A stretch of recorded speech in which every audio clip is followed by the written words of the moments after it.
रामनामाचा जयघोष, हजारो भाविकांच्या उपस्थितीत श्रीराम विजय महोत्सवाला प्रारंभ. शोभायात्रेने वेधले लक्ष. पारंपरिक वाद्यांसह ढोल-ताशांचा गजर. नंदुरबार. हजारो भाविकांच्या उपस्थितीत आणि पारंपरिक वाद्यांसह ढोल-ताशांचा गजर आणि रामनामाच्या घोषात करणखेड्यात शोभायात्रेने श्रीराम विजय महोत्सवाला सुरुवात झाली. सकाळी निघालेल्या शोभायात्रेने संपूर्ण पंचक्रोशीचे लक्ष वेधून घेतले होते.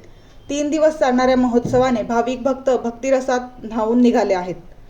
मागील वर्षाप्रमाणे यंदाही श्री 108 महंत संत तारादास बापू महाराज यांच्या नेतृत्वाखाली अयोध्या येथील श्रीराम मंदिर निर्माणानिमित्त नंदुरबार तालुक्यातील करणखेडा येथे श्री रामसेवा समिती, राजाराम मंदिर भक्तिधाम, बद्री झिरा व जय सियाराम भक्त परिवाराच्या वतीने श्रीराम विजय महोत्सवाला मंगळवारी उत्साहात सुरुवात झाली.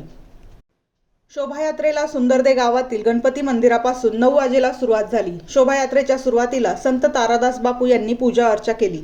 शोभायात्रेत अग्रभागी सहभागी झालेल्या युवती व महिला भाविकांनी धार्मिक गीतांवर ठेका धरला होता. ये भगवा रंग, रामजी की निकली सवारी, विठ्ठल विठ्ठला, हरिओम विठ्ठला अशा एक न अनेक भक्तिगीतांनी संपूर्ण परिसर दणाणून गेला होता. त्याचप्रमाणे पारंपरिक आदिवासी नृत्याने देखील रंगत आणली. शोभायात्रेत ठिकठिकाणी सहभागी झालेल्या भक्तांवर शोभिवंत रंगीबेरंगी कागदांचे फवारे उडवण्यात येत होते. श्रीराम विजय महोत्सवाच्या निमित्ताने सुंदरदे गावातून ते करणखेडा गावातील महोत्सव स्थळापर्यंत सजवण्यात आलेल्या वाहनांमध्ये विविध साधू संत महंत विराजमान झालेले होते. या वाहनांवर ग्रामस्थांनी पुष्पवृष्टी केली. बेधडक मी मराठी न्यूज, सुमित गिरासे.